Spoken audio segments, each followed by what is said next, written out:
مس ناديه متقدم لها عريس. ربنا يوفقها ويتمم بالخير. ايه ده؟ ما زعلتش يعني؟ لا ما زعلتش. وايه اللي هيزعلني؟ ما انا خلاص هتجوز. نعم.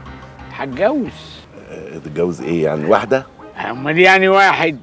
هتجوز. ايه صعبه؟ استهجها لك. ايه؟ يتجوز ده ايه؟ ده انا كنت طايق عيشته وعيشتها وعيشتك انت كمان. مش انت اللي قلت لي على فكره الهباب دي؟ وهتجوز مين بقى ان شاء الله؟ هديك 24 ساعه يا عبد العزيز تكون جايب لي قرار الموضوع ده من اوله لاخره. سامع؟ مع السلامه. هل يتجوز ايه؟ هعدي عليك يا ماما كمان شويه، هحكي لك على حته موضوع انت مش هتصدقيه. مش هتاخر. انا نازله يا ماما. طيب باي يا ماما دلوقتي. عشان خاطري خلي بالك من صفصف والنبي لحسن تخرج تاني من وراكم. صفصف دي اللي هي الست انصاف؟ ما احنا اصحاب جدا. هي بتقول لي يا ياسمينه وانا بقول لها يا صفصف. لا والله، ده من امتى ده؟ هو في ايه يا ماما؟ في ايه انتي؟ ما تعشميش نفسك. اعشب نفسي في ايه؟ بلاش الوش البريء ده ها، عشان كريم حكيلي على كل حاجه. ولعلمك بقى الست مش هتبيع. لا اطمني، في خلال اسبوع هخليها تبيع الارض. محسوبتك ما تتوصلش في الزن. يلا انا همشي عشان ما اتاخرش على الدرس. ياسمين.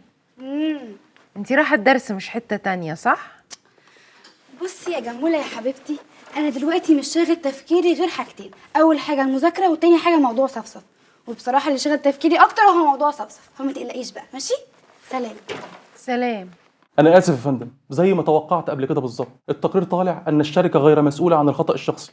يا خسارة يا فندم، يا ريتك كنت جيت في نفس الوقت اللي عملت فيه الحادثة، مش تاني يوم. حضرتك انا جيت تاني يوم لان انا كنت محجوز على ذمه المحضر، مكتوب قدامك اهو. يا فندم يا ريت توطي صوتك، المحضر بيقول إن في كسور في الفوانيس وخدوش، إنما دي عربية ولعة يا فندم، مش أنا اللي كاتب التقرير غصب عني. هو ده اللي انتوا فالحين فيه، تقعدوا تدوروا عليا كل قسط. اتاخرت يا فندم، القسط فين يا فندم؟ لكن لما نيجي نعوز منكم حاجه ما نلاقوش، اخر حاجه بتعملوها اسفين يا فندم، اسفين يا فندم. أنا كده هضطر أجيب لك الأمن يا فندم. يا عم ولا امن ولا غيره، استغفر الله العظيم.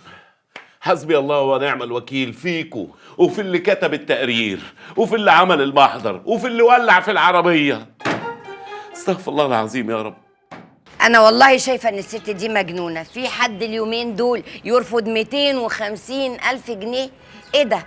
أنا لو منكم أعمل عليها قضية حجر وأجبرها تبيع.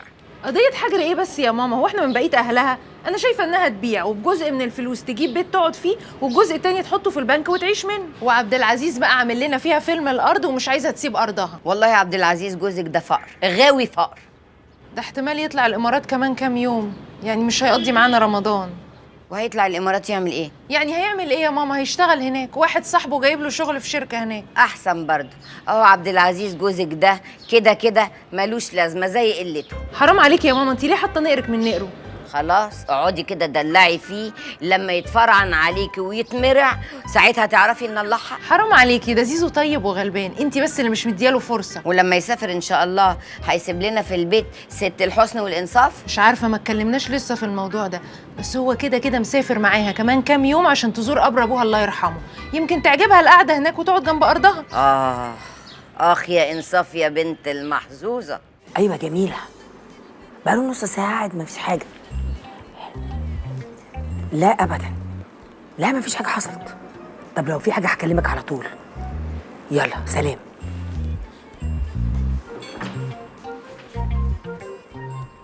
ايه 2 شاي لو سمحت.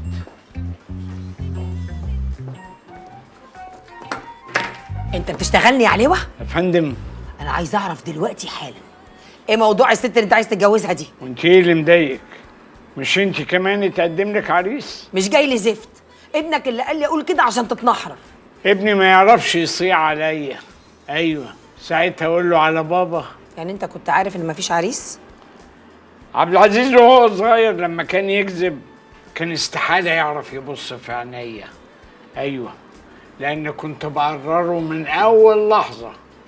ولعلمك انا اللي قلت له يبلغ جميل انها تكلمك في التليفون عشان تيجي تظبطيني مع العروسة الجديدة. يعني مش هتتجوز عليا يا علوة؟ واحنا كنا اتجوزنا اصلا عشان اتجوز عليكي؟ ما احنا هنتجوز خلاص.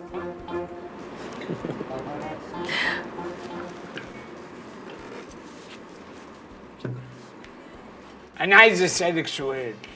كنت هتعملي ايه لو كنت جيتي ولقيتيني قاعد مع العروسه الجديده؟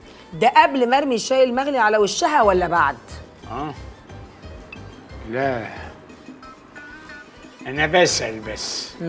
والله يا متر انا ماليش مصلحه في الموضوع ده كله، في الاول وفي الاخر هي ارضها وهي حره يعني. وحضرتك متنرفز ليه بس يا استاذ عبد العزيز؟ معلش انا اصلي جاي من شركه تامين يعني متضايق، انا اسف. يا فندم لو تحب ارفع لك عليهم قضيه يا فندم ارفع لك قضيه. لا شكرا. دي مش خدمه مجانيه يا فندم، انا مفوض من قبل موكلي ان اخلص موضوع الارض ده باي طريقه كانت، ومن موقعي ده بعرض على حضرتك عرض. انا ممكن ارفع لك قضيه على الشركه دون ان اتقاضى اي اتعاب، ده بالاضافه الى مبلغ 50,000 جنيه بره اتفاقنا مع الست انصاف، بس هي تمضي. يا استاذ إيه انت بتعرض عليا رشوه؟ ابدا. انت جننت يا استاذ. يا فندم لا رشوه ولا حاجه. كنت تمام زي ما قلت لي بالظبط. قانوني لا يعاقب عليه القانون. الاربعه ما بيتخانقوا ولا لا لا لا، روح دلوقتي، روح. شوف بس. روح بس، روح. انا هبقى اشوفك بعدين. روح. انت حضرتك بتسهل لي موضوع مجرد ان احنا يا بناخد. حضرتك لا، العموله حاجه تانية غير الرشوه، اللي حضرتك بتتكلم فيه ده اسمه رشوه. يا فندم عموله قانونيه 100%. هو حضرتك عندك عربيه ملاكي المغربيه؟ ملاك الغربيه حضرتك. الظاهر بقى ان في حد فضلك الاربع كوشتات. ايه 4 كوشتات مره واحده؟